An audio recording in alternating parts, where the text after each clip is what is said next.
Ladies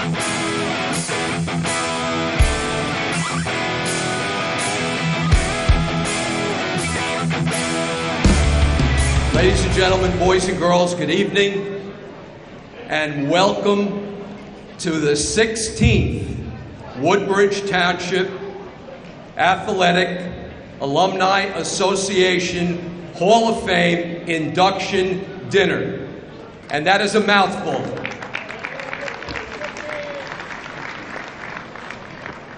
My name is Nick Sardone, the association president.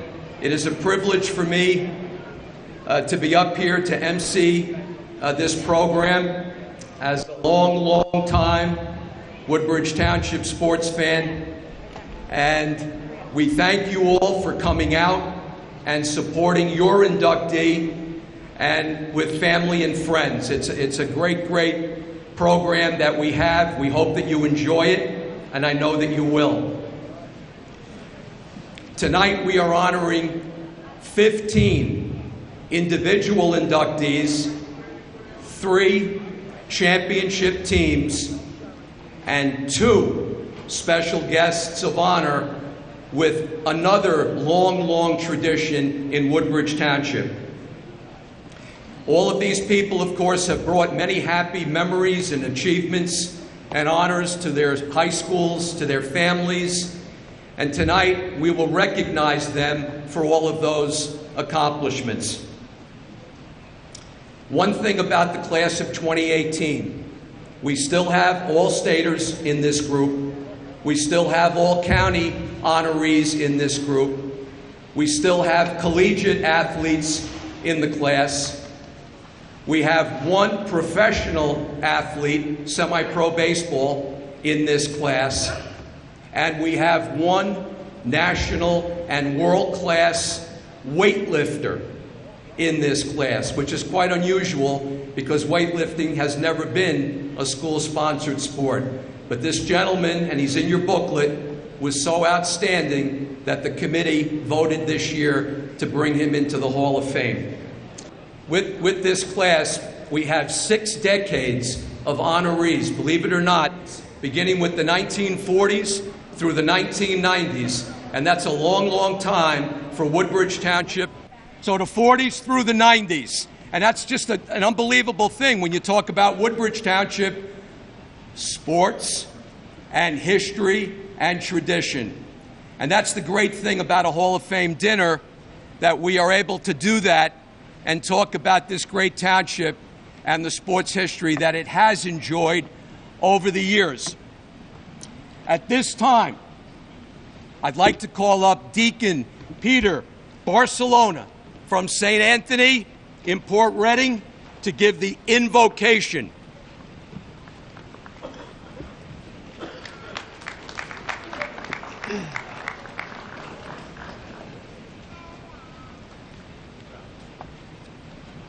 Let us pray.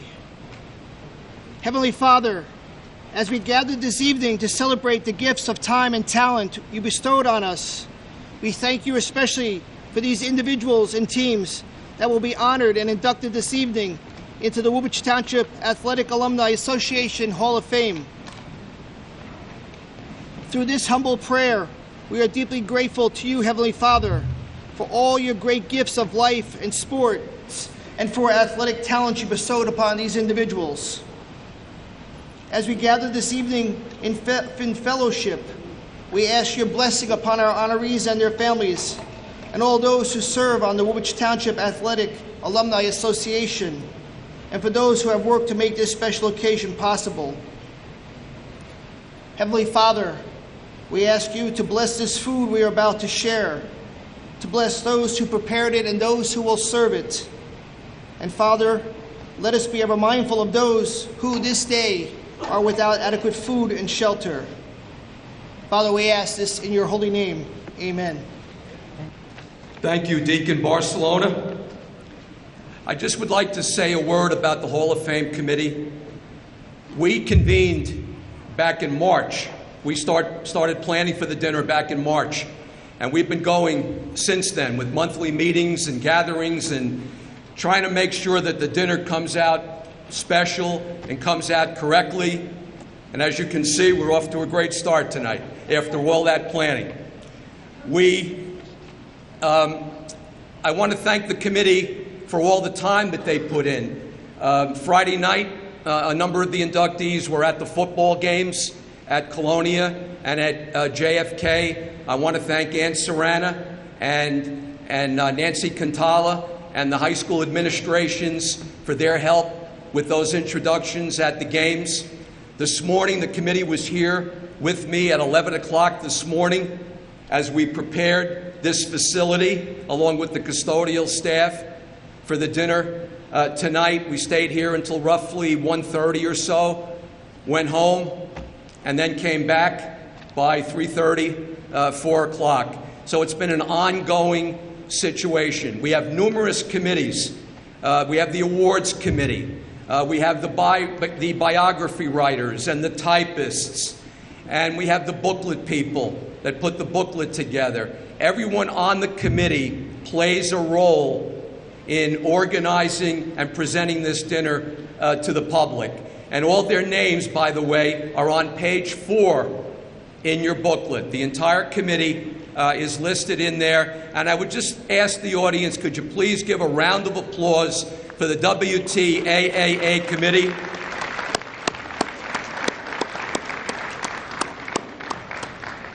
Thank you so much for that. Next up, I want to introduce you to a man and his administration that have given so much to the Woodbridge Township athletic community. So much with the fields and everything. I don't want to steal his thunder. He's going to come up in a moment. It all started with this building, this great building here. And that was over 10 years ago. And he wasn't even the mayor of Woodbridge at that time. He was working for someone else, Mayor McGreevy. But he picked up the ball. He kept it rolling. The athletic facilities in this town are second to none for high schools in the state of New Jersey. I was at a baseball game a couple of years ago behind Woodbridge High School. They were playing Bayonne. And some parents came in from Bayonne, and they're walking in, and they're looking at the back of Woodbridge High School. And I can't tell you what that looked like 60 years ago when I was there. But they came in and they said, wow, this place is like a small college campus. And that rang a bell. And I was so proud to hear that, because I remember being on those fields years ago. And then there were rocks strewn and everything else. So this is a great thing. And it's not just for athletics, it's academics. There's a new building going up in the middle of town, an elementary school, and there's an addition to Woodbridge Middle School, and there's the Cultural Arts Center at the on Avenel Street. So without any further ado, I call up for you the mayor of the best town around, John McCormick. I didn't want to take too much. That's okay. Thank you very much, Nick. I run next November. I think I'm going to take Nick on the stump with me all over town. That was really very nice of you, Nick. I also want to congratulate the committee and thank you for all of your hard work. Two of our council people are on the committee, Kyle Anderson and Greg Ficara. They're both here today, so gentlemen, thank you very much. We also have from the Board of Ed, Ezio Tamburello and Sue Borden. Thank you very much for being here. I want to thank Vito Simaluka, our recreation director. He's one that runs this building. He's in charge of everything recreation in this town. So Vito in the back there, thank you very much. We also have two former recreation directors. We have Jen Eberhard, who's here as a proud father of an inductee. Thank you, John. And we also have Vinnie Smith, past superintendent, past recreation director of Woodbridge Township. So thank you, Vinnie. I see a few of our principals here. Principal Kent Pace from Colonia High School's here, and another inductee, Miss Fitzgerald from School 9, the principal's here as a member of the softball team. So thank you very much. I also want to thank Nick Sardone. Nick picked the ball up and ran with it, as he said several years ago. We'd always talked about getting this done, and it just, for many years, just never got done.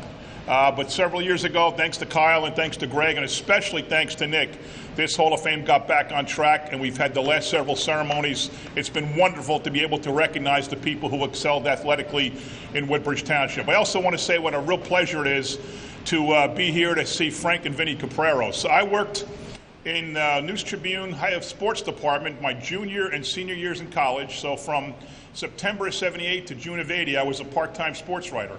And the fall of 79, they told me I'm covering high school football. And I was scared out of my mind, didn't know what to do. You know, I covered tennis and I covered wrestling the year before, but football was it. And I remember them saying, you got to call Frank Capraro. And I said, I can't call Frank Capraro. How am I going to just, as a college junior, or pick up the phone and call the great, legendary Frank Capraro? But I'll tell you that when I did, he actually invited me into his office. He sat me down and he gave me a little bit of a tutorial and told me what to expect and what I should be thinking about and what I should be asking and how I should be covering, and really, amazingly, just spent so much time with me and helped me learn how to do that job. And I will never forget his warmth and the way he treated me as just a regular old college kid. And I know Vinny, I don't know Vinny as well, but I know they're great brothers, and I know Dolores, their sister, is on our Cultural Heritage Commission, the Barron Arts Center, you name it. Those are three wonderful human beings, the Capraro family. So thank you all for being here at the Woodbridge Community Center, and thank you all very much, and we hope you have a great night.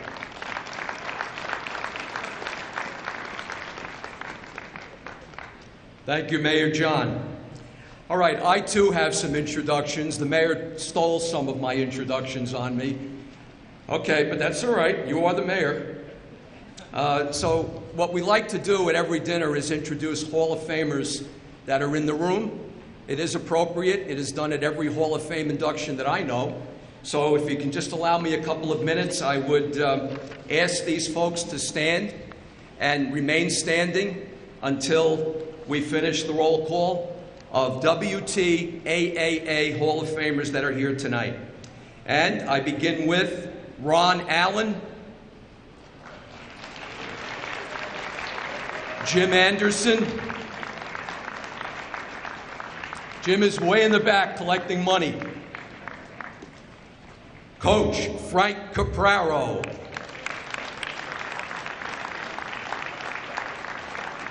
And he's one of our special guests of honor.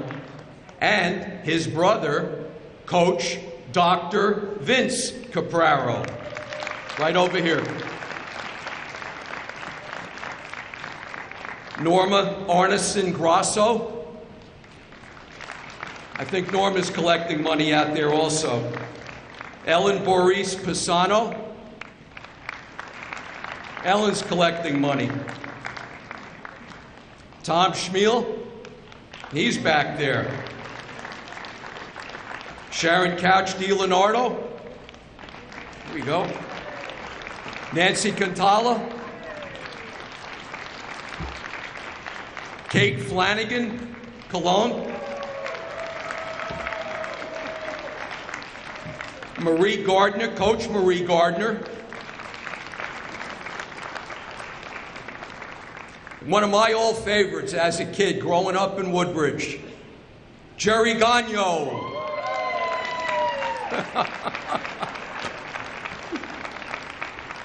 Another favorite of mine and a former teacher, great coach, great athlete, Coach Herb Hollowell.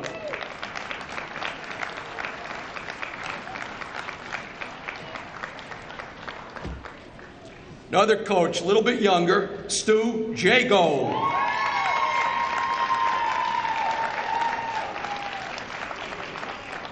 From JFK, from the championship team, Hall of Famer Denise Corey.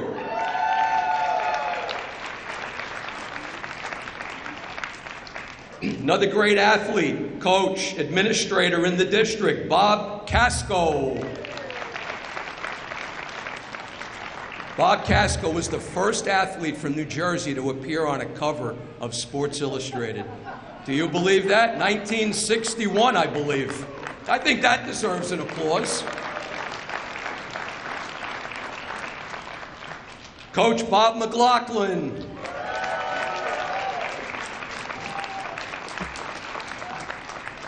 Suzanne Mergner.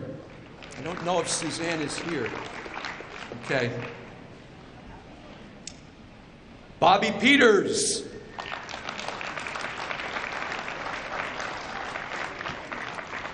Don Oshiro, although I don't know if Don's here. Not me. Okay. Coach, Principal, Ken Pace.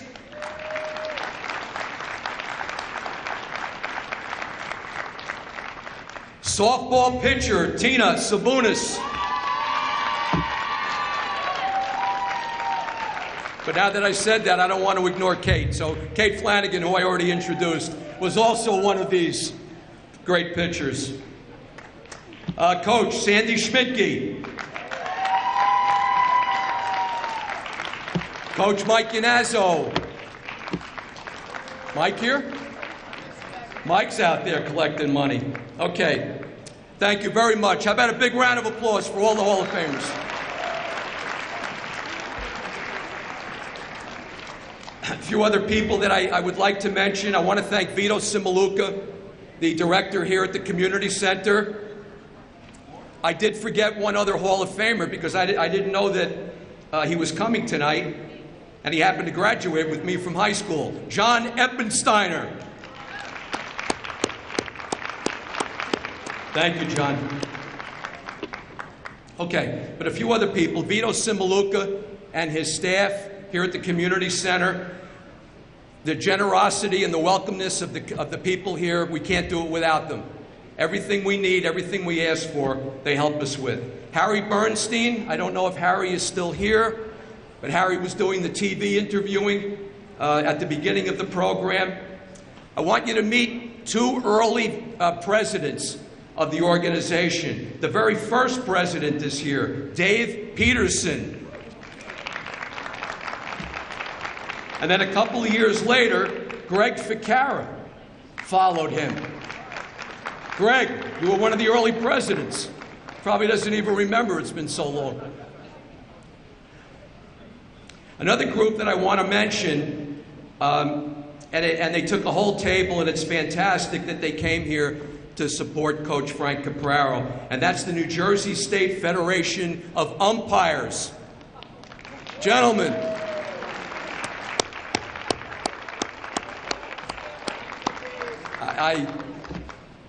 they waved. They waved. Okay. All right. We're going to, at this point in time now, introduce the special guests of honor. And like I said earlier, we have two with us tonight, and that would be the brothers Capraro, Frank and Vincent Capraro. How about a big round of applause?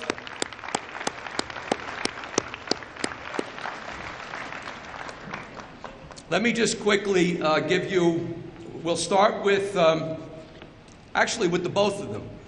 The brothers grew up playing sports. I don't think they spent their time on video games back then. I don't think they spent their time doing anything else but playing football, basketball, and baseball. That led them to their careers as athletes at Woodbridge High School, and then later at college. Frank at Rutgers, Vince at Uppsala College in East Orange. That in turn led them back to coaching careers. Frank in Woodbridge, Vince in Edison, our rival, by the way. And one of the things that you may not know about the brothers is that they were actually rivals coaching against each other on Thanksgiving morning. Remember when Thanksgiving football games were so great in the state of New Jersey? You got up at 8 o'clock in the morning, you put your winter coats on, you went to the stadium, and you watched a 10 o'clock football game on a Thursday morning or an 11 o'clock game, and then you went home and you had your dinner. There was nothing better than that. Everybody looked forward to it. The crowds were tremendous, and the early rivalry was Woodbridge-Edison, and then it became Woodbridge-JFK later on. And then Woodbridge had earlier rivalries even before that with South River and Asbury Park. And people just came out, and it was a tremendous thing, and we're losing that. And I think that's unfortunate, being the old-timer that I am. We're losing it for the playoffs. And like they said in the movie once, and nothing can be done about it.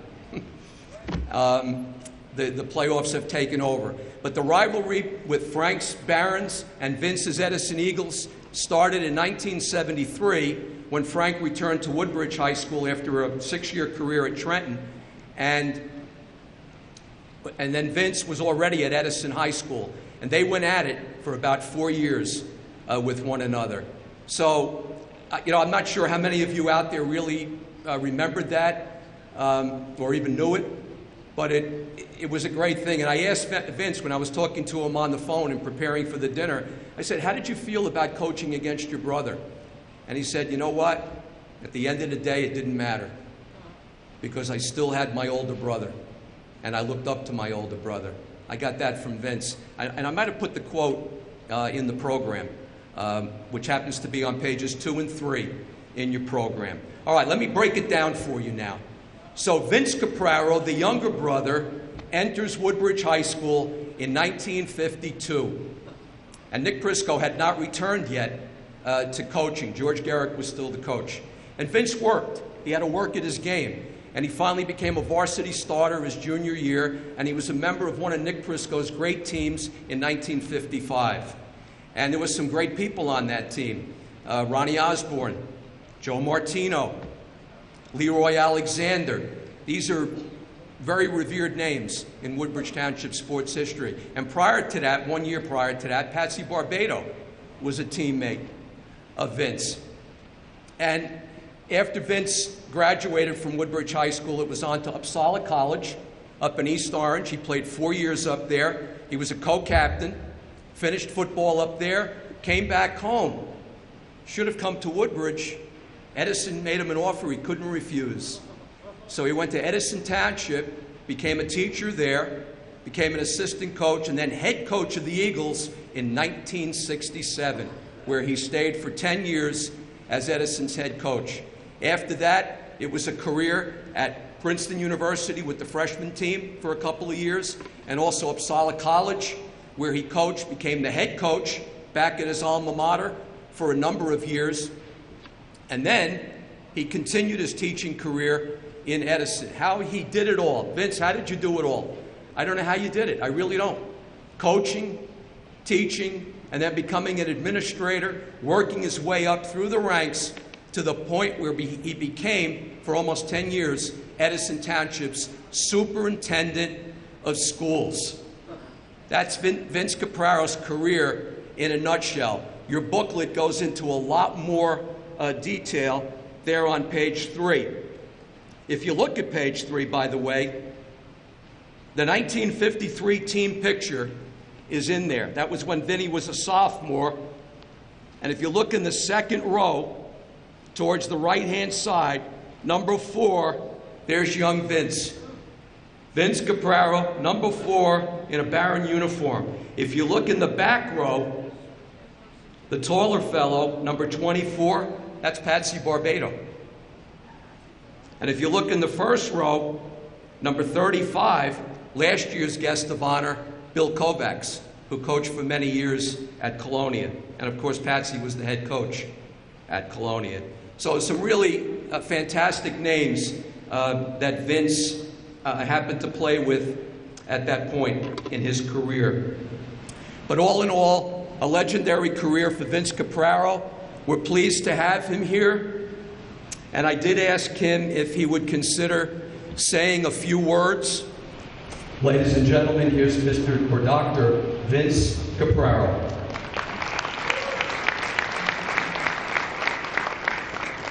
Thank you. First of all, I'd like to thank the committee for selecting me and my brother Frank for this honor. I appreciate it. As I look around the room, I see a number of old friends and men who have acquired my coaching career, and that is it, solid person. There are many stories and many memories that can relate without age of them. What a long afternoon. I can remember one story about Bob Peters, who caught 25 fair catches in the Susquehanna game in Pennsylvania. He caught the ball 24 times, never fair catch, nothing. His total yardage was minus 24.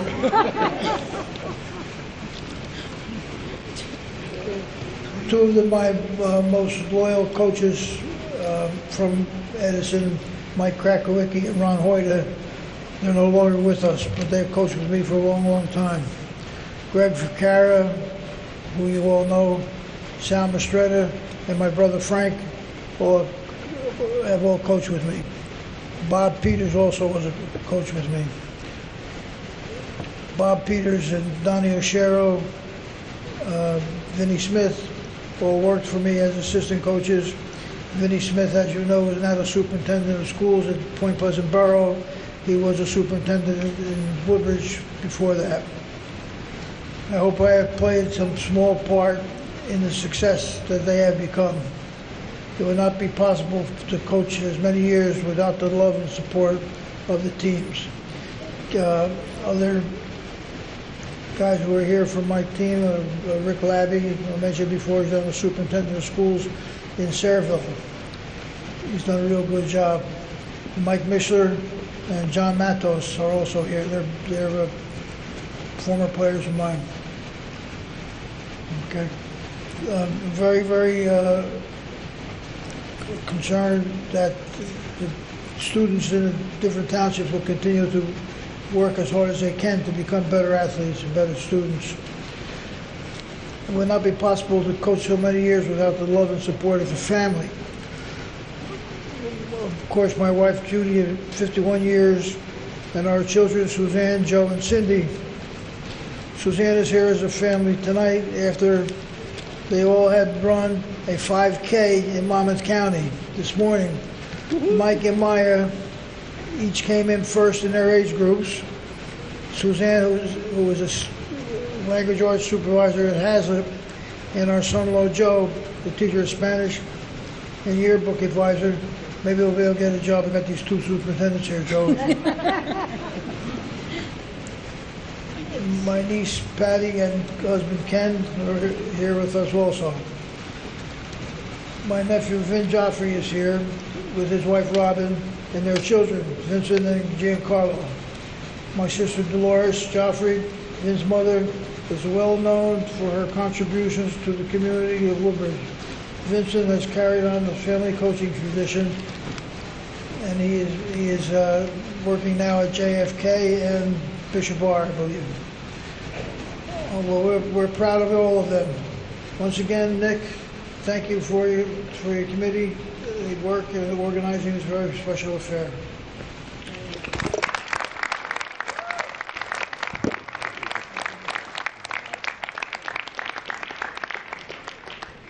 Dr. Vincent Capraro, thank you very, very much for those words. He really was a great coach. Did a heck of a lot for Edison and the rivalry between the two brothers. Boy, those Thanksgiving dinners must have been something else. Had Dolores? They were good anyway, right? Absolutely. Absolutely. All right, older brother, Frank. Frank Capraro.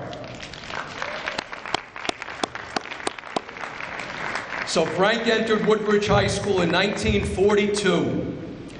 And he was a Baron until he graduated in 1946. He played 3 sports, all-state football, basketball, and baseball. He played for Nick Briscoe, but he was also teammates with Woodbridge royalty. And by that I mean Lou Creekmer, Detroit Lions, All-Pro for 8 years, NFL Hall of Fame. Tommy Thompson, All-Pro, Cleveland Browns. Harding Peterson, Pittsburgh Pirates, Vice President, General Manager of the 1979 World Champion Pittsburgh Pirates. Tommy Krasowski, you were teammates with, right, Coach? William and Mary, All-American, and then a 10-year professional baseball player in the minor leagues. Just missed the big show by that much. Artie Dunham, that was another one that you played with, right? And their pictures happen to be on page 2. Let me just take a moment. I'd like to point them out to you. Page 2, you'll see Frank in the first row, seated. He is number 24. Harding Peterson is in the front row, sitting on the ground. He's number 15. Tommy Thompson is in the second row. He's number 29. Lou Creekmer is number 37. And Tommy Kurzak, he's also in the second row. And then in the first row again, number 44 is Tommy Kurzowski. Folks, these people are Woodbridge royalty. You don't get much better than this group. And Frank was their teammate. And I just think it's just unbelievable that you played with them, Coach. All right. And then after Woodbridge High, Frank goes into the military, stays 2 years, comes back, and goes to Rutgers on the GI Bill. That's where he got his education. That was the right deal. You didn't have to pay too much, right? No. So Rutgers, and he plays middle linebacker for the Scarlet Knights, graduating in 52. Then he comes back, he reunites with Coach Prisco, and the two of them together had an amazing 10-year run of success at Woodbridge during the 50s and early 60s. Everything is in your booklet. You can read on that. And then 1957, the Board of Ed appointed Frank head baseball coach at Woodbridge. And that very first team, the 57 team, is the team we're honoring tonight. And he was their coach that first year. He stayed as baseball coach for 10 years until Trenton offered him the head football job at Trenton Central High School. Frank went down there, coached the Tornadoes for 6 years, had an undefeated team at Trenton. And then in 1973, when Sam Lupo moved up to Woodbridge AD, Frank came back to Woodbridge in 73 and began a 15-year period as the Barron head football coach. Again, with considerable success. The records are in your program. So it's been quite a run. And then finally the Board of Ed said, Coach, it's time to make you an administrator. So they made him an administrator at JFK for 5 years. Frank's heart, maybe a little bit with Woodbridge. He came back to Woodbridge for 7 years. And then the Edison Township School District, maybe it was Vinnie Capraro, I don't know. They made him another offer that the Capraro brothers couldn't refuse. And Frank went over to J.P. Stevens High School as the athletic director over there, and that's where he closed out his career. It's been a remarkable career for you and for your brother. Tremendous. So we're excited to have you, and we can't wait to hear you say a few words. But before you do that, I want to read something to you.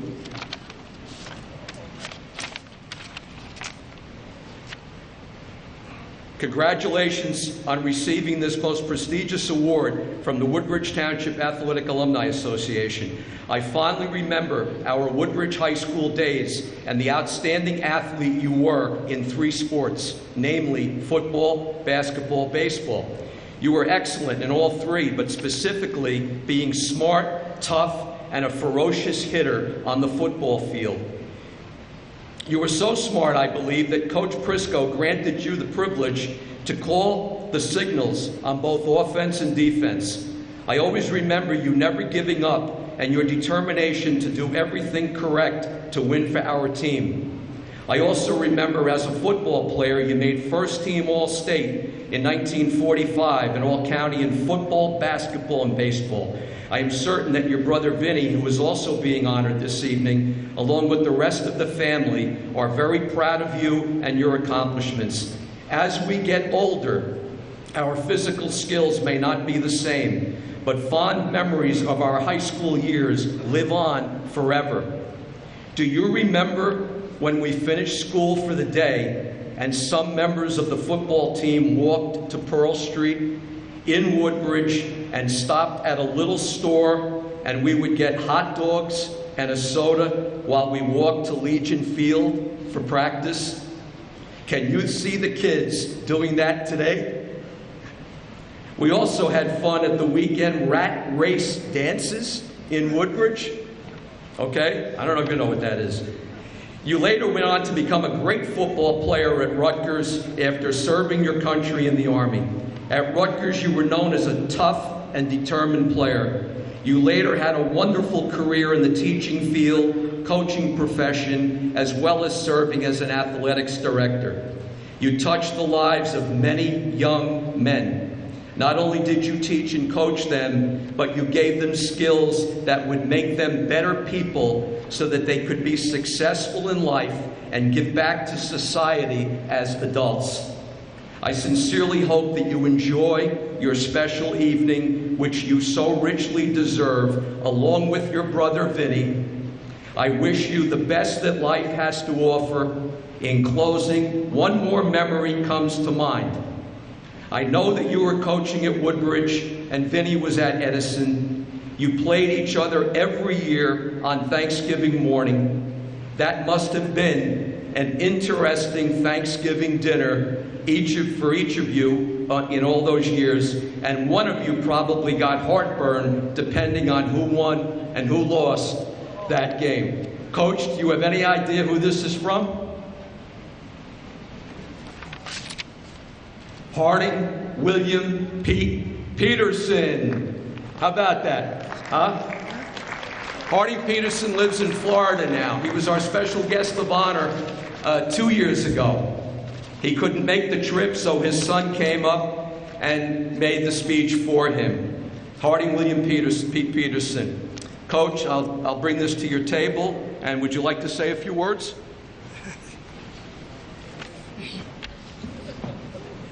Unaccustomed as I am to public speaking, I will do my best. First of all, I want to thank everybody that came to this affair. It's a wonderful affair, and you'd be surprised how it makes a person feel, especially when they get up around that 90 bracket. And that wasn't my grade in spelling either. But anyway, I really thank athletics for a great deal of my lifetime. I started, believe it or not, with a little team, what today would be called Pop Warner teams, the Mighty Midgets. We had a fellow by the name of Jimmy Fitzpatrick, who lived on, I think, Roland Place, I may be wrong, that took a group of us, and he never played football, but he put us together, and we became what would be a Pop Warner team today. Then from then on, it was luck after luck after luck. I went to the Army, and was fortunate enough to go to Camp Lee, Virginia, and Buddy Young, who was a running back in New York, old New York Yankees, I think they were, and he was on our team, so we won several games. And later on, I was sitting around the house one night, and the next thing I know, I got a letter from Rutgers. I said to my mother, I didn't apply to Rutgers. He said, no, but I did. So I went to Rutgers.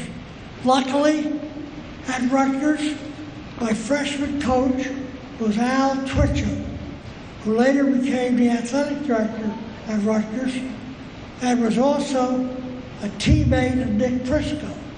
That didn't hurt my career at all.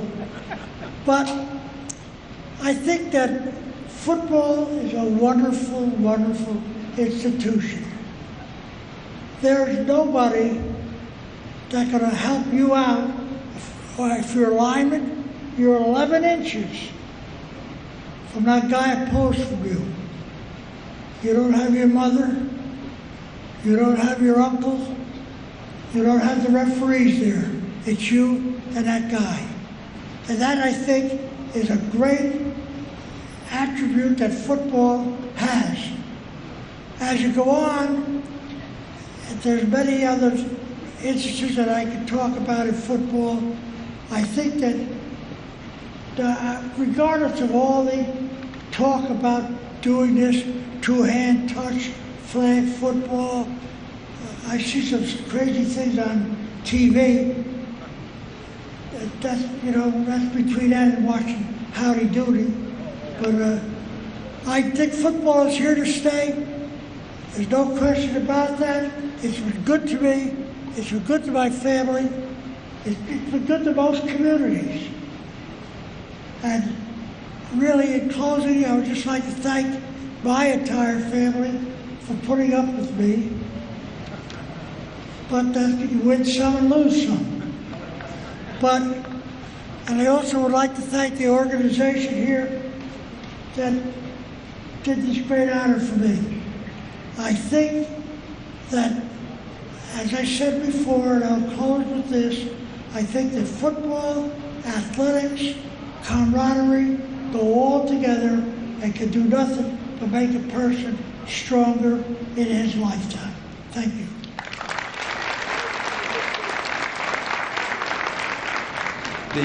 Just one final thought from Frank. The 1957 Woodbridge baseball team will always hold a special place in my heart because I stayed close to many of them throughout our lives, and we had many important Friday night meetings at Jervin's, the store owned by Vinny and Jerry Gagno, and I already introduced Jerry, and managed by Don Lucas. Thank you for this special acknowledgement. All right. How about a big round of applause for Vinny and Frank Capraro?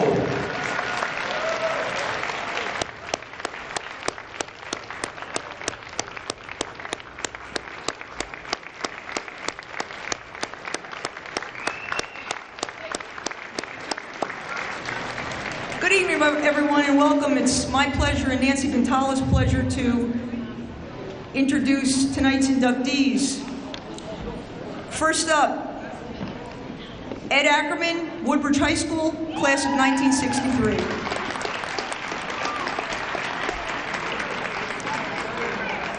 Ed participated in football and indoor and outdoor track and field. He was coached by WTAA Hall of Fame coaches Nick Prisco on the gridiron and Herb Hollowell and Lou Bartha in track and field. In football, Ed was a second-team All-County selection by the Perth Amboy Evening News in Coach Prisco's final year as head coach. In indoor track, Ed was a member of the Middlesex County shot put first place relay team, and he placed second in the county individually at both the 1963 indoor and outdoor meet. Perhaps Ed's greatest team accomplishment occurred when he and three teammates, including two Hall of Fame members, John Eppensteiner and John Piccaroni, as well as William Randolph, established a new USA National Scholastic four-man shot put relay record of 210 feet, a half inch. Ed went off to the University of Bridgeport, where he continued his athletic career and majored in health and physical education.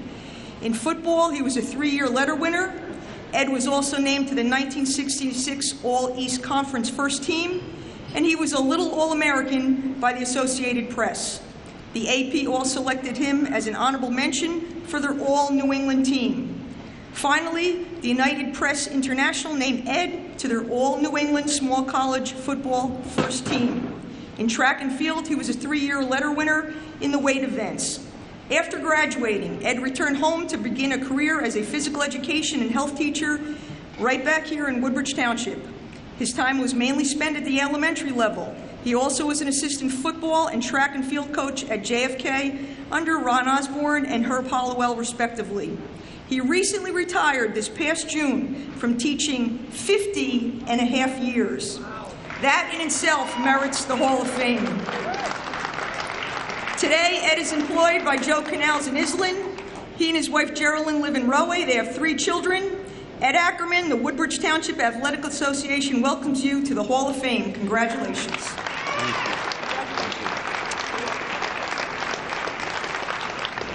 Okay, next up, Eric Allen, JFK, class of 1997. A three-sport letter winner in football, basketball, and track, Eric Allen excelled in football during his high school career. He made his mark on the gridiron starting his sophomore year. During that season, Eric was a three-time All-Division Player of the Week and was named an All-Division lineman. He was selected team captain in his junior year by then-coach Joe DiMario. Eric continued to impress on the field, being named two-time All-Division Player of the Week. Skilled on both sides of the ball, the accolades continued as he was named All-Division Defensive Lineman and All-Area Offensive Lineman. Eric led the team in 1996 as a senior team captain under the new head coach, Scott Osborne, racking up the stats that proved that he was one of the best linemen in the county. He registered 56 solo tackles and 95 assists. He finished with 5 sacks, 22 tackles behind the line of scrimmage, 5 caused fumbles, and 3 fumble recoveries. Along the way, he was a 2-time Division Player of the Week and an all-white division defensive lineman. The Home News Tribune, the Star Ledger, and the News Tribune named Eric a first-team all-area offensive lineman. He was also selected All-State Central Jersey Group 2 as a lineman. Eric concluded his high school career proudly representing the JFK Mustangs as he played in the 1997 North versus South All-Star Game. Eric continued his football career at Tennessee Tech University on a full athletic scholarship. He was an all-conference defensive tackle pick his junior year. Senior year saw Eric put up some impressive stats. He holds the record for 3rd all-time tackles for a loss in a single game with 7. He led all defensive tackles in tackles with 50 solo and 35 assisted, along with racking up 5 sacks. Eric graduated from Tennessee Tech, majoring in education with a minor in physical education. After graduation, Eric signed as a free agent with the Saskatchewan Roughriders of the Canadian Football League in 2002. He went on to play 2 seasons in the Arena Football League with the Albany Conquest from 2004 to 2006. He came back to Woodbridge Township to start his teaching and coaching career. He's been a physical education teacher at Woodbine Avenue School number 23 for the past 5 years. He also serves as an assistant varsity football coach at Woodbridge High School, and he also gives back to the community as a volunteer Pop Warner football coach for the Woodbridge Broncos. Eric resides with his wife Terry in Fords. Between them, they have 4 boys. Eric proudly joins his brother Ron Allen, JFK class of 1987, who was inducted into the Hall of Fame in 2015.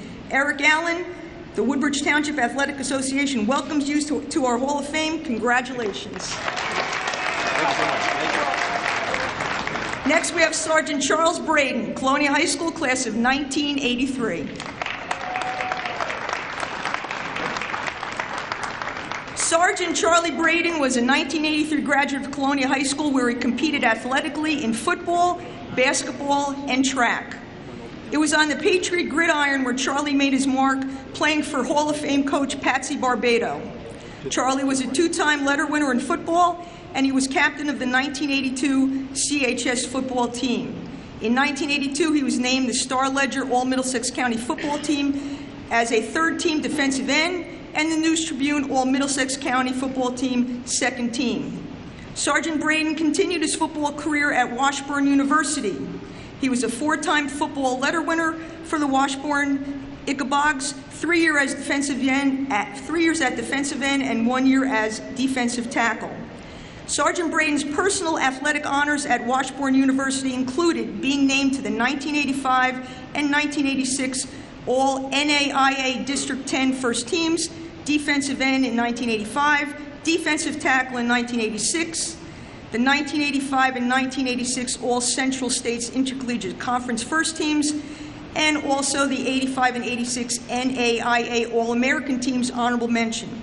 He is a member of the Washburn University All-Century team. Following his graduation with a major in criminal justice, Sergeant Braden had a 5-month tryout with the Kansas City Chiefs from April to August of 1987.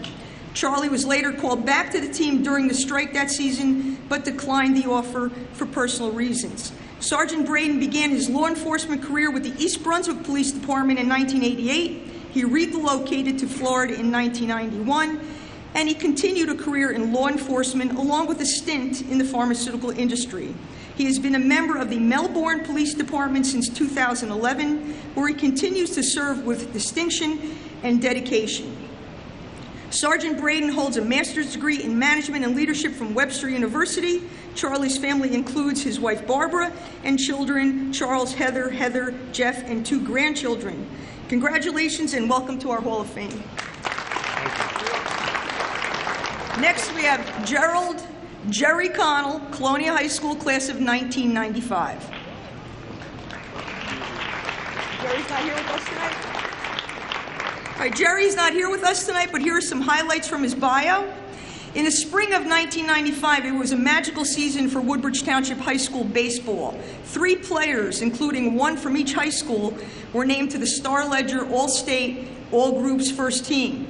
That's an extremely rare occurrence for one town to get 3 All-State First Team selections. Alex Bosch was from JFK. He was inducted into the Hall of Fame in 2016. And Dave Marciniak from Woodbridge High School was inducted in 2017. Tonight, we welcome Jerry Connell from CHS into the Hall of Fame. Jerry was a 3-year starter for coaches Rich Strack and Lou Urbano. In 1994, he was named to the Star Ledger All-State, All-Groups Third Team. In 1995, Jerry was a Star Ledger First Team All-State, All-Group selection as an outfielder, an Associated Press First Team All-State pick as designated hitter, and a First Team All-Area choice by the News Tribune and the Star Ledger. And finally, Jerry was named the News Tribune Player of the Year. During the 95 season, he batted .554 with 13 home runs and 39 RBI. Jerry once blasted home runs in his first 3 at-bats versus Edison High School. He led the Patriots to the Central Jersey Group 3 final in 1995 with a 5-4 victory over Ewing, only to lose to Wall 4-3 with bases loaded in the 7th inning of the title game. Coach Lou Urbano had this recently to say about Jerry as a player. Jerry was the best hitter I ever coached. His high school numbers were off the charts offensively in every category. He was a true 5-tool player. In the 1995 June amateur draft, Jerry was drafted by the Chicago Cubs in the 16th round, pick number 4, 483 overall. Thus, Jerry joined many previous Woodbridge Township graduates in professional baseball. He played 5 seasons in the minors from rookie league to the A+ level. Today, Jerry lives in High Bridge, New Jersey. He works for the New Jersey Transit Railroad. Jerry Connell, welcome to our Hall of Fame and congratulations.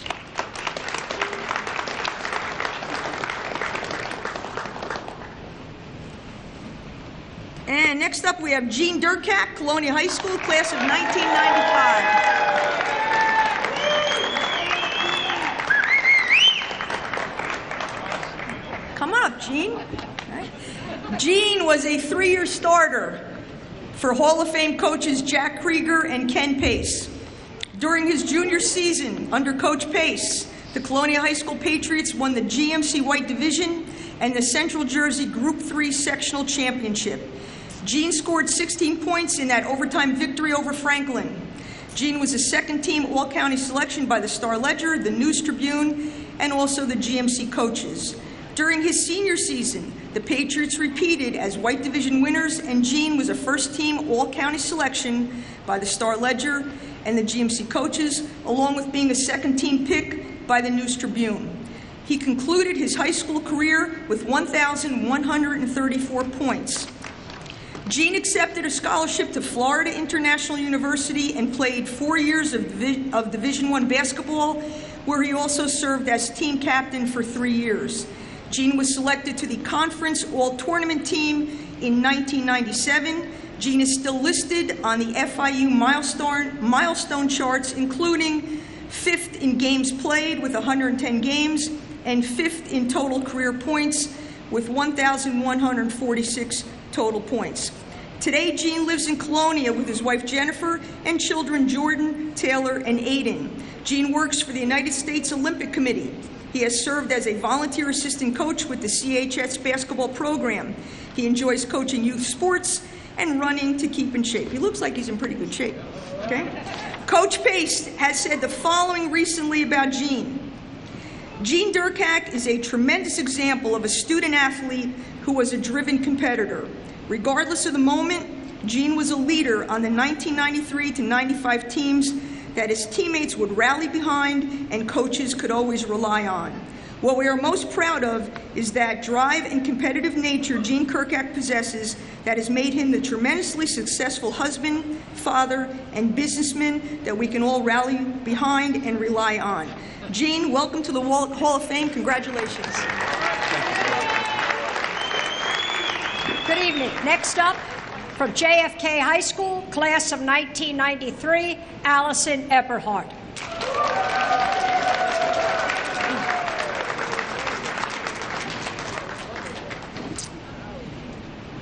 Allison earned 11 varsity letters while playing for Hall of Fame coaches Marie Gardner, Sue Williams, and Bob McLaughlin. In soccer, Allison became the first Mustang to receive all-state honors, second team in the Star Ledger. A team captain, she scored 28 goals and 20 assists while earning all-division, all-county, and all-area honors. Allison also captained the basketball team as a senior and helped the Mustangs win the Blue Division Championship in 1993. On the diamond, Allison played on division winners as a sophomore and a junior. She closed out her high school athletic career by helping the Mustangs win the Central Jersey Group II state sectional title, as well as being named All-Conference for her individual performance. Ranked 9th in her class, Allison was JFK's scholar athlete, a model UN delegate, president of the National Honor Society, and a New Jersey Distinguished Scholar. Her extraordinary academic and athletic career earned her a scholarship to Drew University. At Drew, Allison played 2 sports, soccer and softball, earning all-conference in soccer. She appears on milestone lists at Drew in both sports. Today, Allison lives in Exeter, New Hampshire, where she is a coastal ecosystem extension specialist. Enjoying the great outdoors of the Granite State, she and her husband, Kevin Baum, have 2 children, Max and Amelie, and Allison continues to play league soccer. I'm not finished. Allison, tonight you become the 3rd member of that class of 93, joining 2 teammates, Jen Egan and Amy Coppola, in the Hall of Fame. That was a special year. But tonight is your night. Welcome home to the Garden State, and congratulations on your induction. From Colonia High School, Don Ferraro, class of 1988. Don's unable to be with us tonight, and accepting on his behalf will be Warren Bennett.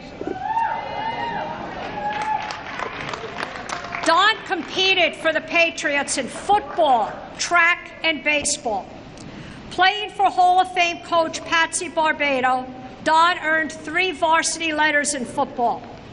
After earning second-team all-county honors as a junior, his outstanding senior year found him first-team all-county in the News Tribune, Home News, and Star Ledger. In addition, the Associated Press named him third-team All-State at linebacker. In his sophomore year, Colonia reached the Central Jersey Group III final, and 2 years later, Don's 30-yard field goal with no time on the clock defeated Madison Central, and that Patriot team was White Division champions. Coach Barbado called him an all-around football player. He played wherever he was needed. His backfield coach, Stu Jago, told him that as a running back, it was okay, Don, to avoid people. And his linebacker coach, Bill Kovacs, called him, quote, rough, tough Sam Huff, unquote. And I think there are people in this room who actually remember who Sam Huff was. In track, Don ran the 55-meter hurdles and dash and the 4x400-meter relay. But in the spring, on the diamond, Don was a second-team all-county outfielder who helped lead Colonia to the 1987 GMC tournament final. He also made the News Tribune's first ever all-tournament team while playing for Hall of Fame coach Mickey Cott. Following high school, Don entered the U.S. Naval Academy, where he lettered in football as the Middies' starting fullback. He later transferred to Villanova and lettered there in 91 and 92. Nova was the Yankee Conference co-champions in 91, and a year later, the Wildcats were the Lambert Trophy winners. Both years, Don's Villanova team qualified for the Division I AA playoffs. He also played center field for the Wildcats in 1993. Today, Don lives in Port St. Lucie, Florida, with his children Sophia and Anthony. He owns and publishes 2 parenting magazines while coaching Under Armour Florida and Under Armour All-American Baseball. Accepting for Don is Warren Bennett, and congratulations to Don Ferraro on his induction into the Hall. Eileen Joush, Woodbridge, class of 1963. In the early 60s, opportunities were few for girls, and I'm being kind when I say few, who wanted to compete in interscholastic sports. 1972 and Title IX was a lifetime away. However, a determined Woodbridge physical education teacher, Rosemary McCarthy, fielded a competitive archery team. The brightest star for the Barons was Eileen Joush. In May of '62, she won the New Jersey High School Archery Championship and led Woodbridge to the team title. That following fall, Eileen defeated the reigning New Jersey State champion to win the Metropolitan Championship at Bear Mountain. That spring, she captured her second Metro Championship and broke a 35-year-old record by hitting 36 consecutive arrows in the target's gold section. She closed out her high school career by leading the Barons to a second straight New Jersey High School Championship. That summer, Eileen was third at the Eastern States National Tournament and a year later placed second. In September of 1963, despite being underage at 17, she competed in the New Jersey Women's Division, finishing second. In the Double American Archery Tournament, featuring the top archers in the United States, Eileen was a 2-time winner. First in '64, and then again in '67. She graduated from Bethel College in Tennessee with a physical education degree. She lives in upstate New York, but was unable to join us this evening. Archery provided Eileen the opportunity to compete as a female in the early '60s in interscholastic sports. She made the most of that opportunity. Eileen Joush, welcome to the Hall of Fame.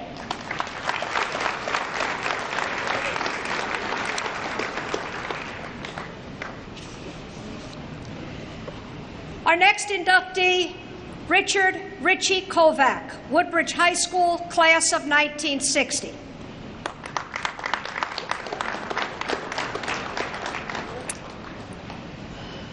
Richie loved baseball and the New York Yankees. As a junior, he was the second baseman on Frank Capraro's varsity team. A scrappy player, he helped the team reach the finals of the Tri-County Tournament, which was seemingly an annual trip for the Barons.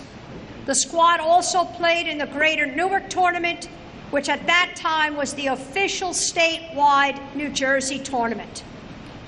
Decimated by graduation, the 1960 team was a game over 500. But Richie had a stellar senior year. Hitting .444, he was named to both the Newark Star-Ledger and Newark Evening News All-State teams, all groups, third team, as well as first team Group 4. The Woodbridge Elks gave him their monthly Athletic Achievement Award for May in 1960. He played college baseball at Uppsala before leaving to school to join the workforce. In '67, he enlisted in the Navy, serving 4 years during the Vietnam War as a cryptologic technician, but he continued to play baseball. After the Navy, Richie worked for Lockheed Martin for 30 years as a quality assurance specialist on some of the nation's top strategic weapons programs. Retirement for Richie was a busy time, too. He enjoyed fishing, reading, Civil War history, but his volunteer work made his star shine even more brightly. He worked with the homeless, picked vegetables for the food bank, read to school children, and mentored boys without fathers. Richie and his wife Margaret raised 3 children, Kelly, Sean, and Christopher, who was a U.S. Naval Academy graduate. Tragically, Richie passed away suddenly last year, but here truly was a man, a husband, a father, and a friend who always thought of others and was always ready to give back. The Woodbridge Township Hall of Fame is pleased to present this award to Richie Kovacs. We are honored to induct him posthumously into the Hall of Fame.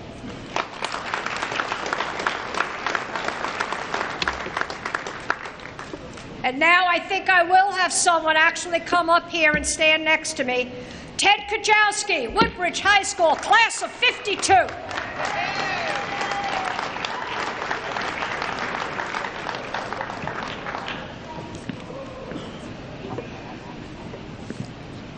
Years ago, Ted entered Woodbridge High School and wanted to participate in a school activity. So he was asked to join the color guard team. You get to carry a flag in front of the band. It's nice.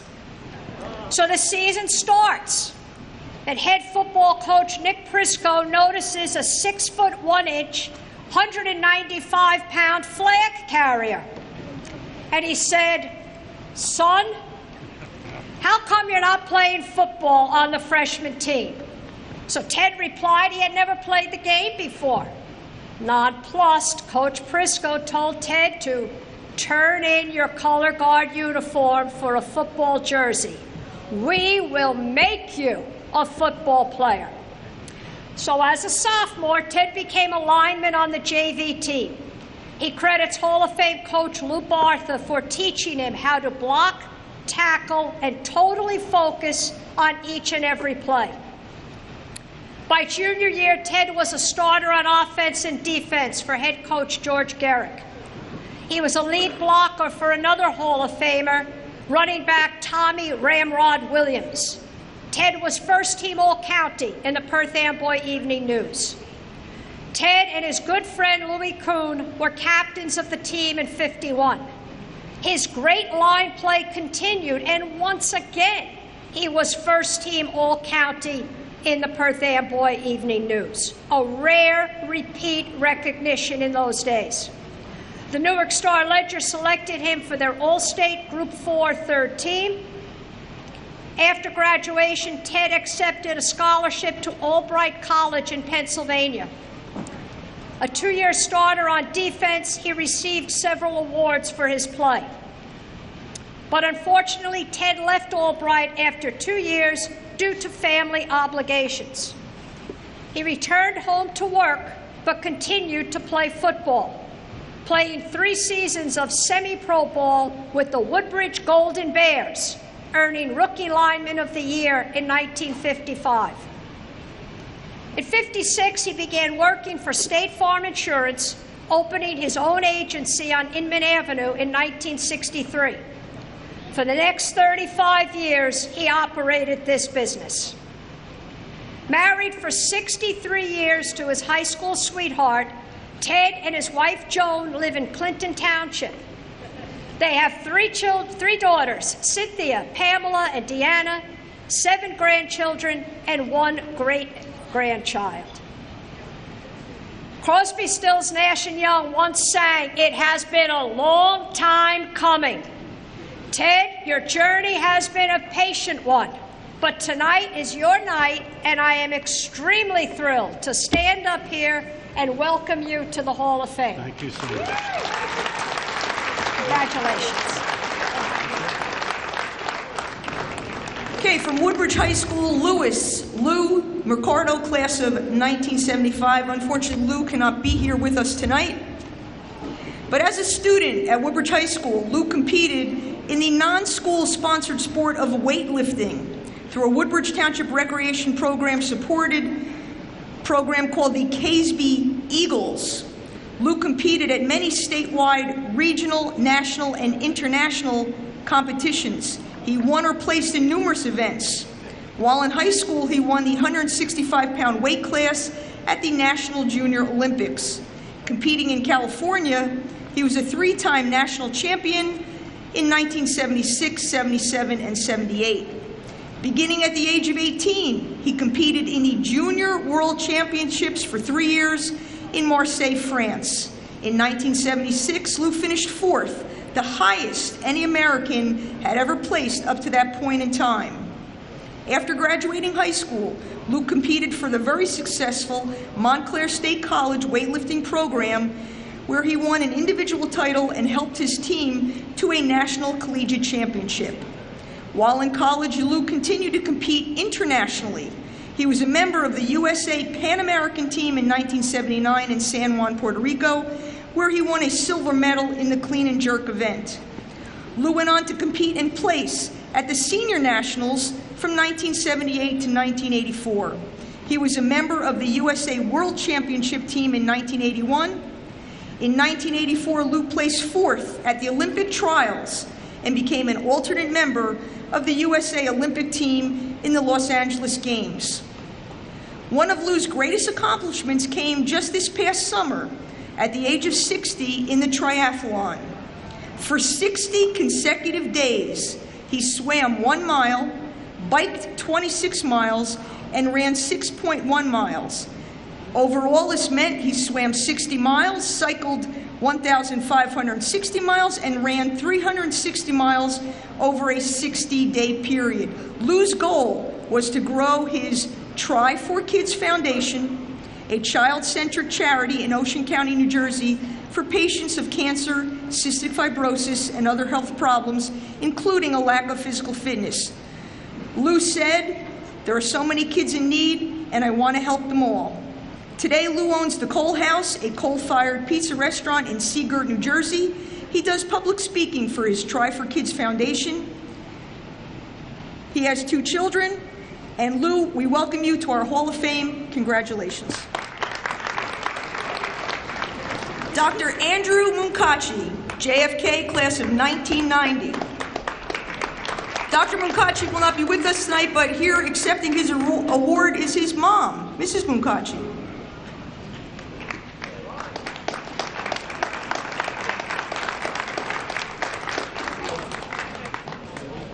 Right here on that side. Perfect. Andrew Munkachi enters the Hall of Fame as a one-sport star. Emphasis on the word star. Playing his freshman season for then-coach John Marlin and 3 years for Hall of Fame coach Sue Williams, Andy was the undisputed leader of the Kennedy boys tennis team, and his stellar play led the foundation for an amazing 4 years of Mustang tennis. Andy amassed a personal record of 88 wins and 0 losses. Yes, that's right, 0 in conference matches. He was a 2-time GMC tournament finalist whose only career defeats came in the state and conference tournaments. During the 1990 season, Andy led the Mustangs in their banner year to an undefeated regular season, a 4th consecutive division title, and the Central Jersey Group 3 state sectional championship with a 5-0 defeat over North Brunswick. This accomplishment is both historic and remarkable, since at this time, it is JFK's only tennis state title and only the 2nd in Woodbridge Township history. The other championship belongs to the 1984 Woodbridge girls team, a 2017 Hall of Fame inductee. Andy was also a trendsetter in tennis fashion, as he designed the team's tennis shirts. These were the first T-shirts worn as a uniform in the conference, and this style was soon to be copied by the rest of the county. Andy continued his career on a full tennis scholarship to Southern Illinois University, Edwardsville. While playing singles and doubles for the Cougars in both fall and spring, Andy earned a Bachelor of Science degree in biology in 1994. It was at this point in his career, as a scientist, researcher, and teacher took off. He went on to earn a Master's of Science in Biology from the University of Illinois, his doctorate in plant biology from the University of Minnesota. From 2005 to 2012, Andy has been a postdoctoral fellow and associate research scientist at Columbia University, and since 2012, Andy has been a professor of chemical genetics in the School of Biological Sciences at Victoria University of Wellington in New Zealand. That explains why he can't be here. That's why Mom's here. He tried. All right? A little hard to get here from New Zealand. Andy remains active and competitive in tennis at the senior level in the game that he loves. As a true champion, Andy also helps New Zealanders, both boys and girls, get college scholarships to the United States. Dr. Munkachi, we welcome you to our Hall of Fame. Congratulations. Congratulations, Mom. It's an honor. We're going to skip around just a little bit. Next up is going to be Patrick Sheehan, JFK, class of 1994.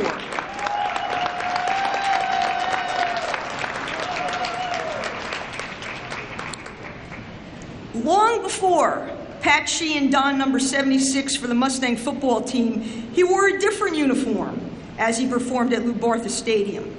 During his freshman and sophomore years, Pat was playing saxophone as a proud member of the Mustang Marching Band. By the end of sophomore year, as you can see, Pat's size and athletic build caught the attention of then JFK head football coach Bob Lanigan and offensive line coach Gary Kuzniak. According to Pat, making the decision to try out was one of the best things I ever did, as it became a huge part of my life, taught me many skills for on and off the field, paid for my higher education, made friendships for life, and was such a rewarding thing. Pat was co-captain of the Mustangs his senior year, leading the team to a division title and then on to a state title game which ended in a loss to Manasquan. He was named to the 1993 Home News Tribune and Star-Ledger Second Team All-County and the News Tribune First Team All-County. Pat was also selected to the GMC All-Division squad and was also a GMC Player of the Week.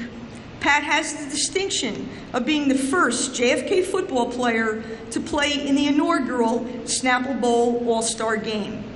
Pat's athletic prowess continued in track and field, where he dominated in the throwing events. He won the 1993 NJSIAA Group Central Jersey Group 3 state sectional title in the discus with a throw of 135 feet 9 inches and a shot put throw of 44.3. Patrick was highly recruited by many schools, but he accepted a full athletic scholarship to the University of Maine. Pat continued to excel as number 78 of the Black Bears football team, earning 4 varsity letters. He was a 1997 second team Atlantic 10 all-conference selection at offensive line. In 1998, during his senior year, Pat was a unanimous first team Atlantic 10 all-conference selection, as well as a New England Football Writers Association all-star team selection. After graduating college in Maine, Pat came back to coach football at JFK under then coach Scott Osborne. He helped coach the O-line and D-line for the varsity and also helped run the JV squad. Pat is honored to be inducted into the Hall of Fame. He currently resides in Brick, New Jersey with his wife Amy. He is a business operations manager for the Smith Group, a hospitality firm that has properties in New Jersey and Pennsylvania. Pat Sheehan, we welcome you to our Hall of Fame. Congratulations. Great job, buddy. Thank you so much. Lorraine Smacula, Colonia High School, class of 1978. Lorraine won 7 varsity letters at Colonia in cross country and winter and spring track. But her most significant successes came in track and field for the Patriots' longtime coach, Frank Millardi. Colonia could count on Lorraine to produce points in dual and regional meets as she competed in the high jump, the long jump, and the 110-meter hurdles. Upon graduation, she held the school record in both the high jump and the hurdles. During her junior year, Lorraine helped the Patriots win the Middlesex County Team Championship, and in the States, she won the high jump in the Group 4 sectional, took third in the state Group 4 meet, and was second in the Meet of Champions. She also took a first and a second in the high jump and long jump at the county relays. Her excellence continued into her senior year, as Lorraine set a meet record in the high jump at the Middlesex County Track and Field Championships. She repeated as Group 4 sectional champion in the high jump and added another first in the Group 4 state meet, with a record-setting jump of 5 feet 6 inches. Among those she defeated at that time was Carol Lewis, a future Olympian from Willingboro, New Jersey, Carl's sister. A second place in the Meet of Champions closed out her Colonia career. But as the Patriots scholar athlete and a member of the National Honor Society and president of the Spanish Honor Society, Lorraine continued her education at Rutgers University. She represented the Scarlet Knights as a member of their track and field team. She helped RU win the New Jersey Collegiate Women's Team title with victories in the 100-meter hurdles and the high jump. Today, Lorraine and her husband Robert live in Somerset, New Jersey, where she is an IT project manager. 40 years ago, Lorraine Spacula was Colonia's outstanding athlete. Tonight, her outstanding career is recognized with her induction into the Hall of Fame.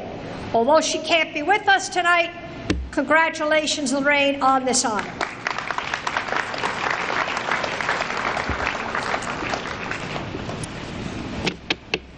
And our last individual inductee from John F. Kennedy High School, class of 1994, Darren Simon. On the Mount Rushmore of Kennedy track athletes, who belongs? Certainly Hall of Famers Paul Ricciardi, Ron Allen, and Courtney Burton would be obvious choices. And tonight's inductee, Darren Simon, deserves serious consideration. During his Kennedy career, Darren won 2 Group 2 state championships, 3 Central Jersey sectional championships, and 2 GMC titles. He is the school record holder in the 800-meter run with a time of 1 minute 54.3 seconds. His high school track coach and Hall of Fame biographer, Bob Bingham, wrote that Darren was a talented runner, as all great athletes must be. But no athlete worked harder or longer to make himself into a state champion. His career start as a 400-meter runner was inauspicious. He struggled adjusting to the strenuous workouts required at that distance. Plus, he was a year younger than most of his freshman classmates. But determined to improve, he practiced all summer to get stronger. So he goes to the Junior Olympics. He enters the 400 and gets disqualified for a false start. So let me try the 800. He does. He wins. He qualifies for the regionals. He wins again and goes on to finish 3rd in his age group at the National Junior Olympics. Darren runs 3 seasons of cross country. Why? To build a strong base for winter and spring track. As a junior, he won the GMC 800 meters as well as the Group 2 championship. That was in the winter. A year later, he experimented with a change in tactics and finished 2nd in both races, but always continued to train hard. In the summer, he ran each year in the Junior Olympics. If the weather was bad in the winter, traveled to Princeton, trained in Jadwin Gym, always looking for progress. As a senior, he changed his training a little bit and subsequently saw an improvement in his times. He closed out his high school career by winning the GMC and Group 2 800-meter titles, setting the school record in that group final. JFK's scholar athlete went on to University of Rhode Island, where he ran track for 4 years and was part of the record-setting 4x800 relay team. But focusing on academics at Rhode Island, Darren received the William Gould All-Around Award for Achievement and the A. Robert Rainville Leadership Award. He went on to earn a master's degree from Northwestern University's prestigious Medill School of Journalism. He has worked for several newspapers, including the Philadelphia Inquirer, the Miami Herald, and the New Orleans Times-Picayune.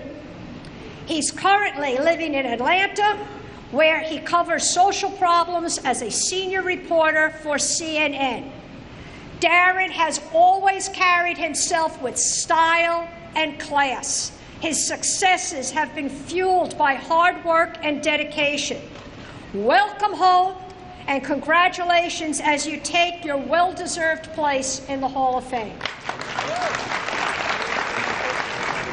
Okay, as we move on to our team inductees.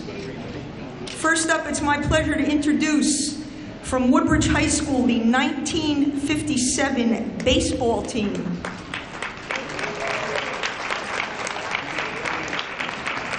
Members of the team that are here in attendance, please come on up.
In attendance here tonight, we have Coach Frank Capraro. We have the family of James King. We have Dave Peterson. And Jerry Gagno. And Jimmy King's wife. Family of James King is here tonight. Okay, in 1957, Coach Frank Capraro succeeded Coach Nick Prisco after the latter retired following 18 successful seasons at the helm. In his first season, Frank led the Barons to the Tri-County Tournament Championship. The Tri-County included teams from Middlesex, Monmouth, and Somerset counties, and it was by invitation only. Woodbridge defeated South Plainfield 3-1, Perth Amboy 4-0, and Leonardo from Middletown 6-5 to win that title. Despite a berth in several finals over the years, the 1957 was Woodbridge High School's first championship since Coach Prisco's 1938 and 1939 teams were awarded the Central Jersey Group 4 sectional titles by the NJSIAA. The Tri-County Final in 1957 was the school's fourth in a 5-year period, as the Barons also made it in 1955, 58, and 59. Coach Capraro's squad was one of the 16 teams statewide invited to participate in the Greater Newark Tournament. The GNT was the state's official baseball tournament at the time. In 1957, the GMT, Woodbridge High School was the 8th seed. The Barons defeated New Brunswick 5-4, but they lost to Irvington 1-2. During that 1957, Coach Capraro was assisted by Walter Maneker and Thomas Matziak. The roster included Bob Filaritz, Ron Gazaworski, Dick Tyrell, Bruce Younger, Ken Kozlowski, Jim Sutherland, Stuart Myers, James Sabo and Stephen Stumpf were the statisticians and managers. JV players, Jerry Balua, Dick Barlund, Doug Borer, Jack Nagy, Joe Uhas, and Howard Van Ness. And in memoriam, we recognize the following players that unfortunately cannot be with us: Randy Brooks, Harold Ford, Jim King, Alan Copperwatts, Bart Brodkin, Larry Volpin, Ron Hoyda, Don Lucas, Rich Nagy, Matt Fraterola, Bruce Tobias, Joe Brown. Team Bates, forever. The team concluded a record with 15-7. Based on that final record and schedule, the team felt it should be awarded the Central Jersey Group 4 Championship, but the NJSIAA presented a trophy to Trenton. How could they do that to you guys? They presented it to Trenton? Still, 1957 was a great Woodbridge High School baseball season. Congratulations, Barons, here, gone but not forgotten, and welcome to the Hall of Fame. There's a special significance to the final two teams tonight. For me, anyway, they're both softball teams. And they joined the 1978 Woodbridge softball team in the Hall of Fame. It's a tribute to the success of softball at all three high schools since it was introduced in 1975. Title IX mandated that girls have a chance to play. And tonight we induct two teams that made the most of that opportunity. First up, the 1988 JFK Mustangs softball team.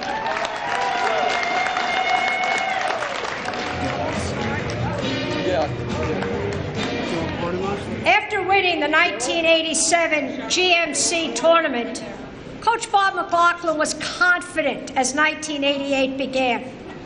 After all, not only was his pitcher, Kate Flanagan, returning, but his entire starting team was back, including four-year starter Denise Corey. The Mustangs had a strong regular season, going 13-2, as they headed into the conference and state tournaments. The team suffered a tough 2-1 loss to Sayreville in the opening round of the GMC tournament. But now they had only one focus and one goal, and that was a state championship. They went on a dominating 6-game run in the States.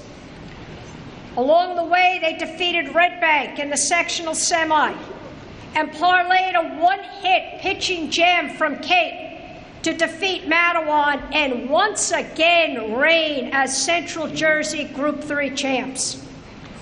Kate's pitching and Cheryl Fornoff's 3 RBIs helped the Mustangs to a state semifinal win over Central Regional. Now they were ready to face the powerhouse from Bergen County, Ramsey, for the title at Trenton State. A scoreless pitcher's duel was decided in the home 8th as Lynn Dowd scored on a bases-loaded suicide squeeze off the bat of Cheryl Fornoff. 1-0, John F. Kennedy, Group 3 state champions. Ranked 9th in the final Star Ledger Top 20 and first in the area by the Home News and News Tribune, the team finished that season at 19-3. Flanagan and Fornoff were all-state Group 3, and Kate was second-team all groups. Coach Mack recently reflected on this historic season, and he said what a fantastic voyage with a group of compatible, enthusiastic, committed, and skilled young ladies. 30 years later, they still exhibit those same qualities as accomplished adults. Let me introduce the team that season. Coach Mack was assisted by Sue Zaga, Gary Kuzniak, and Rita Saylor. Keeping stats was Kelly Mulhall. And the team: Kate Flanagan, Denise Corey, Moira Forbes, Karen Stupi, Lynn Dowd, Amy Matisa, Tina Cole, Kelly Swelgen, Cheryl Fornoff, Pam Wotan, Kim Piasta, Heather Lucas, Stacy Latin, Tracy Latin, Karen Davis, Patricia Fitzgerald, and Dina Crayer. Their commitment to each other remains evident as they celebrate their team's induction into the Hall of Fame, the first girls' team from Kennedy to be so honored.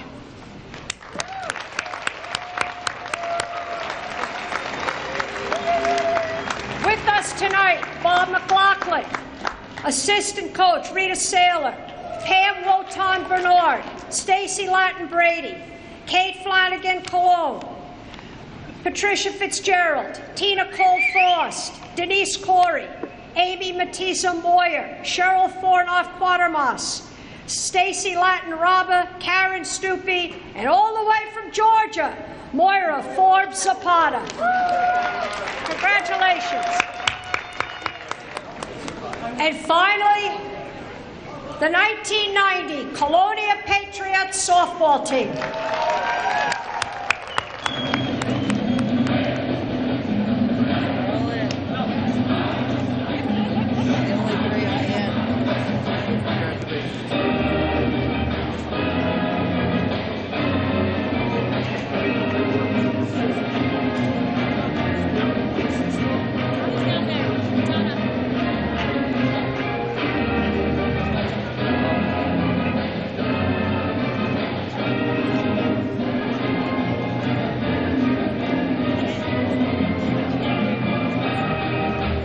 This team started the season with a win and continued to win and win and win, stretching their streak to 20-0.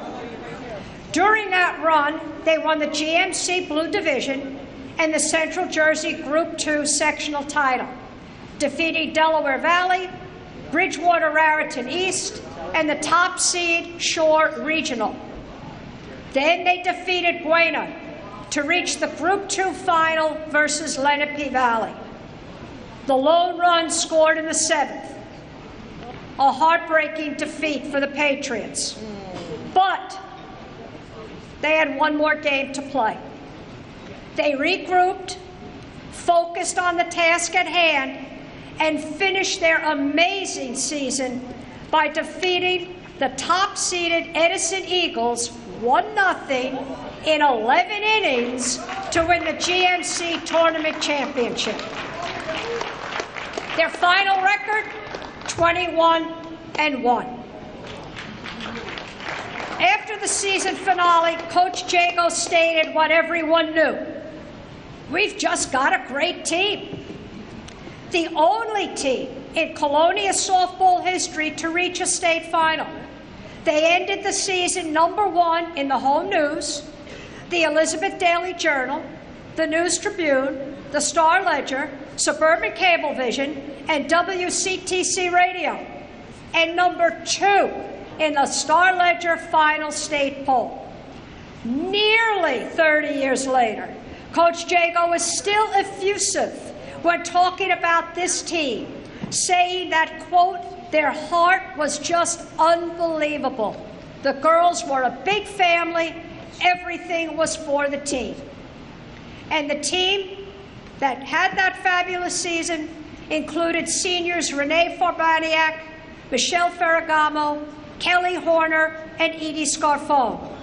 Juniors Claudine Caro, Jennifer Fabo, Tara Malloy, Dawn Morgan, Colleen Nursita, Donna Cisco, and Jennifer Weller, and one sophomore, Hall of Famer, Tina Sabunis. Assisting Coach Jago was Ken Palzewski. The accomplishments of this team have to rank among the greatest in the history of Colonia athletics. We celebrate their achievements tonight and welcome the Colonia High School Lady Patriots into the Hall of Fame.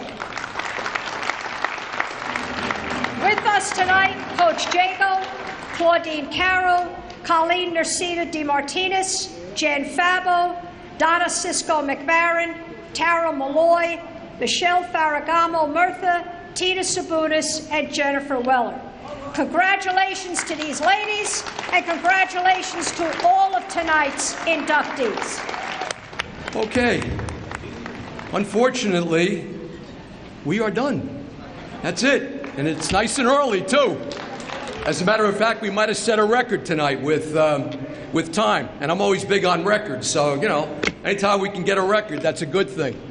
I do want to thank Nancy Cantala and Sharon DiLeonardo, because they had to prepare all of that and deliver that to you, and I think they delivered it in an excellent manner, don't you?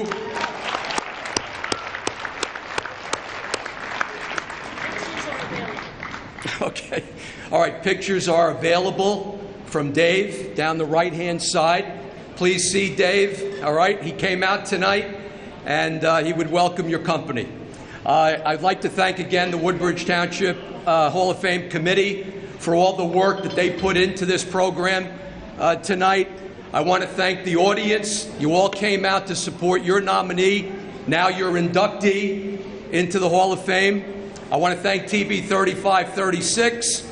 They videoed the entire program, so thank you, Samantha. Okay, you did a great job. Well, we'll know the truth when we see it on TV. Okay. Are there nomination folders on the tables? Yes. There are. Folks, would you please take some nominations with you? We need nominations, okay? They are very helpful to us, and they mean a lot when they come from the general public rather than us. So please, take a nomination.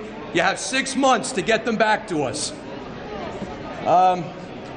Anything else? I don't know. I'm not sure. Okay, Deacon Barcelona. Ladies and gentlemen, could you please sit down? Please sit. Ladies and gentlemen, please sit down for the benediction. Thank you. Let us pray. With loving humility, Heavenly Father, we bow our heads and lift our hearts to you. We are grateful for the memories that flow from our hearts and minds this evening as we recall the days of past glories and memberships of these inductees on the teams of their youth. We understand, Father, that through the gift of sports, you teach us so many lessons of fellowship, sacrifice, fairness, forgiveness, and hard work. May we always use the gifts you have given us for your greater glory. Father, again, we seek your blessings upon our Hall of Fame inductees and their families. May they always cherish the memories of this evening. Amen. Thank you. Thank you again, Deacon Barcelona. Ladies and gentlemen, thank you again for coming. Have a safe trip home, and we will see you next year. The shot put relay is when you have 4 competitors and they total their 4 best throws, and they take that total against 4 other competitors in the competition. And we happened to break the national record at the time. It was 210 feet. I forgot how many inches. And it lasted quite a bit. It lasted about 30 years. And it was finally broken. And the members of the team were myself, John Piccaroni, John Eppensteiner, and Randy Randolph. When I went to college, I went to the University of Bridgeport in Connecticut, and I played middle linebacker and center. That's when you could play both ways.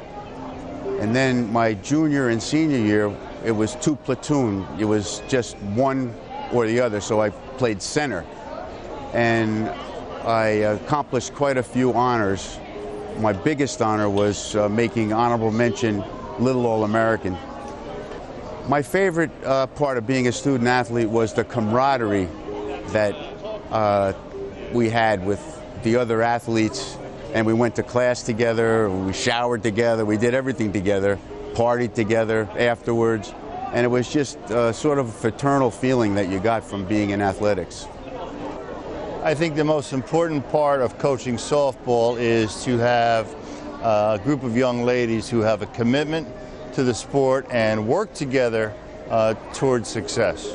The way I got my team psyched up for a game is I was extremely low-key, and I let them handle all the situations as far as preparing themselves to play a game. Coaching was extremely important in my life because I grew up with athletics. I always aspired to be a coach. I was fortunate to have quality people in my life as far as coaching throughout high school and a little bit of college. And I thought I could give something back to student players in a variety of sports, but especially in softball. The way I would get psyched up for games, game days were always had a vibe and a feeling of all their own. It was really, we'd go out with some of the teammates the night before. Really it was a camaraderie thing, feeling of togetherness, spend the night, whether it be watching a movie, just hanging out, just looking at some game film. Then the actual game day was a lot of, kind of just alone focus time, headphones on, listen to music, things that would just kind of get you pumped up and get that emotion rolling. So it's probably the biggest thing that I would do to get ready. Yeah, footwork is very important at the offensive tackle position. A lot of that came from just coaches drilling into our heads constantly, just paying attention to your steps, minimizing any unnecessary movements. When you're down on the line and you have that defensive line right in front of you, a foot in front of you, you don't want to be going backwards. You want to get that drive going forwards. You want to make sure that you're focusing on just always advancing the line and just making first contact and just trying to drive them back as far as you can. To improve the total game, I think the Giants right now need to focus on their offensive line. Eli, he's been great in the past, but I think we gotta find a change for Eli now. We got Saquon in the backfield. He's looking amazing at this point. I think it's time to really solidify the offensive line. Get Eli a little time to throw, and then get his replacement in. Really concentrating on the run game will open up the pass game, and hopefully things will get rolling in the right direction at that point. The most important thing a coach has to give to the team is the ability to get along with all the players, not always on a friendly as can be basis, but on sometimes even a fatherly basis. Well, I believe that life is tough, and fortunately I've lived a good life, and I think that by putting kids in tough positions in practice, they get the tough positions in games, they get the tough positions at home, they're better able to cope and become better citizens. After a loss, I didn't wait till Monday morning. We got those films back on a Saturday night. I would be looking over those films because we graded every youngster on every game that he played for us, and I wanted to be ready to help on Monday morning when we got back. Put the loss behind you and get going on the next game. I really enjoyed being an athletic director because it kept me involved with athletics. When I had to give up football for various reasons, I really missed it. But being an athletic director, I got to see the whole picture, the girls' sport, the boys' sport. I even dealt with the band many times, and it was a great experience.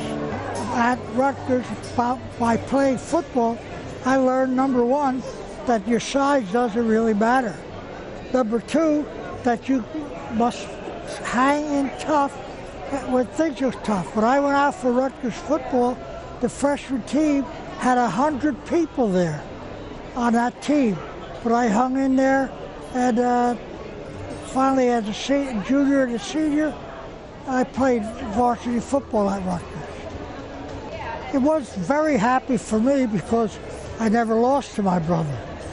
But it made things really edgy, and finally we had to sort of do away with it and had it like a Thanksgiving after dinner type thing, because I felt really bad for my brother, because I don't know, we just were lucky and we were able to beat them.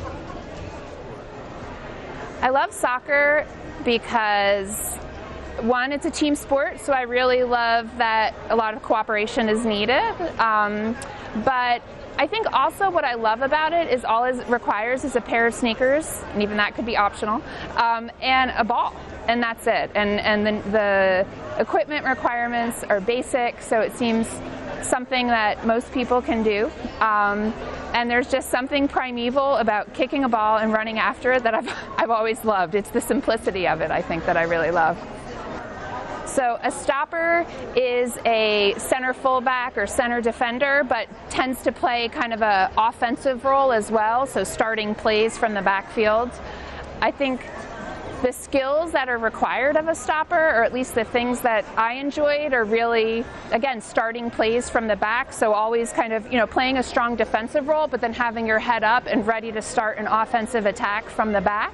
So certainly knowing when to do short passes or long balls, or just kind of being able to read the field from the back.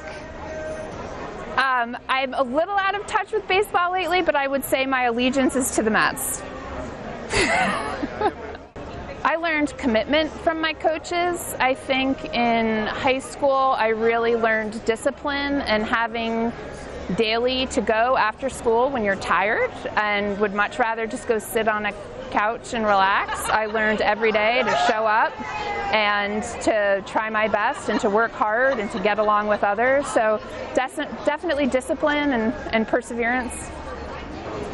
I was a pitcher, and the skills that I had to learn to be a pitcher were control, because I often pitched kind of wild in the first couple years. And I think I had to read the batters well to know which kind of pitches to throw. I learned to control my pitches by practicing and just by, trying to learn different pitches, because sometimes if I threw, say, a drop, it might help me keep the ball down. So in 1988, our team won the Group 3 Jersey Championship for softball, and it was a great season, very exciting. I think we were 21-3, and we had a great team, a lot of camaraderie, and a great coach. The pitch that took extra practice for me was the riser, because a lot of times when I threw it, it ended up going way too high. So just to control that, it took a little extra work, but it worked. It worked pretty well.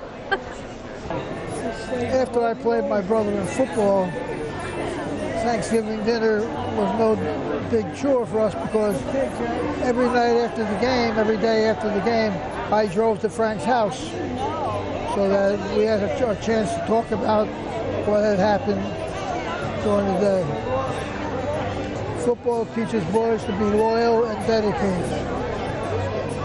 I wanted the kids to have a great attitude, because it helps them get along with other kids, other people.